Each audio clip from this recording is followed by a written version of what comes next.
Hey guys, welcome back to halftime, and I want to try these short videos out because the podcasts are starting to get harder to do, and I just want to try this out. So just give me some feedback if you like this kind of content, and if you don't, that's okay.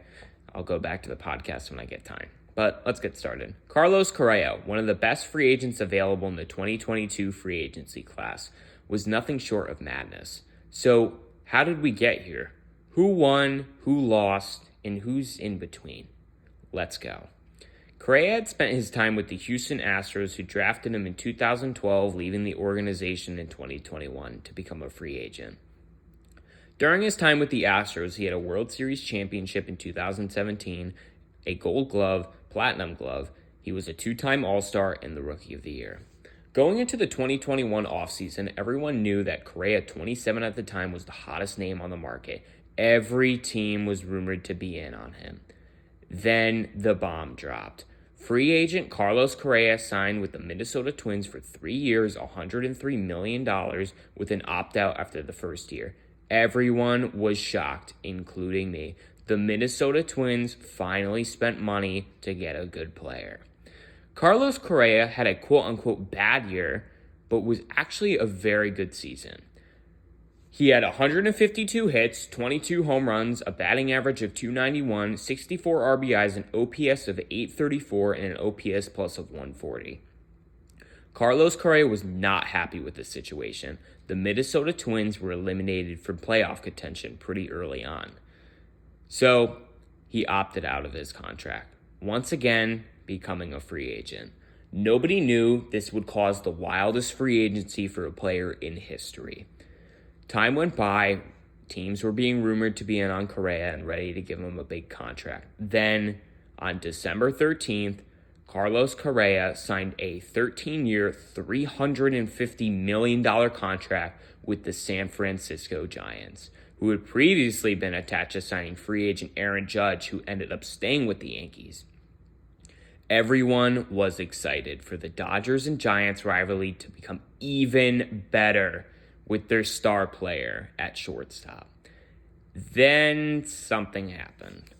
The Giants were about to officially announce Correa was going to become a Giant at a press conference, which got delayed a little. Little did we know, this was the start of hell. It was later reported that the Giants were growing concerned about his physical he had taken. More on that later. Then the deal fell through. The Giants were too concerned, and everyone was bullying the Giants for their mistake. Then, out of nowhere, on Christmas Eve, Mets owner Steve Cohen said, "Hold my beer." The Mets signed Carlos Correa to a 12-year, $315 million deal. The internet was blown up. People could not believe it that the 2017 World Series championship would be going into the already stacked New York Mets team. With the addition of Correa, the Mets had spent $806.1 million in free agency at this point. Then the curse of the physical had to happen. It needed to be cleared. The Mets used the same doctor that the Giants had used to look at his right ankle. More about that later. We did not hear anything for 2 weeks.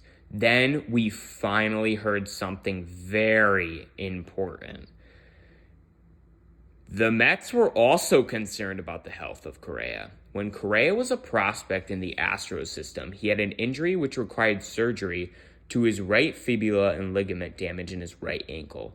During this play in the 2022 season, Correa was seen grabbing his right ankle where the plate was located while getting caught stealing second. This is what we believe is concerning both teams. Correa's agent, Scott Boras, said that there were absolutely no issues with his client and he was 100% healthy. A whole month of Carlos Correa being a Met ended. Apparently, the Mets were getting very frustrated with this situation because Correa's team would not reconstruct his contract. Then, it was rumored that at least one team was interested in Correa, but we all thought the Mets were still going to sign him. But that didn't happen. On Tuesday, January 10th, 2023, Carlos Correa signed a 6-year, $200 million contract with a vesting option that can max out to $270 million. Can you guess which team? The Minnesota Twins. After committing to 3 teams and $865 million for a grand total of 31 years, he finally committed to a team, pending the curse physical. A day later, Carlos Correa was officially a Twin again, finally ending the Correa saga. So, who won the Carlos Correa free agency sweepstake? Let's get started with the Giants. I'm going to say they're winners and losers. Winners because they can save money for a big 2023 offseason with the free agency of Shohei Ohtani coming. But they're also losers because they don't have their star player. They got Michael Conforto and they got Mitch Haniger that are definitely not Correa or Judge. But they were also very smart. The biggest loser / winner in this situation is Steve Cohen in the Mets. More Steve Cohen. Steve Cohen looks like an absolute dummy. He said all the stuff that the Correa deal was going to happen, when in reality, it never did. He was not allowed to talk about it, and he still did. The Mets team have Eduardo Escobar and Brett Beatty at third base. They didn't need Correa. They just wanted an upgrade. The Mets would have been really good with Correa, but Correa needed the Mets more than the Mets needed him. But the Twins got the last laugh, which I think won the deal, but also in the future could be the biggest losers. They got their star shortstop back with an okay Twins team looking to build on their early success from 2022, the season where Brian Buxton got very hurt and did not return. Correa still, like I said, put up very good numbers, but the rest of the Twins team was not successful. In the rest of his contract, the injury concerns could be a very big factor in what happens with Correa. And at some point, making the Giants and Mets look good is a big possibility. But let me know your opinion on the Carlos Correa free agency saga down below. What do you think? What do you think won this? Because I think the Twins, but who do you think did it? If you like these new types of videos, please let me know because I have a lot of fun doing this video. Over that time, I'll be working on other stuff.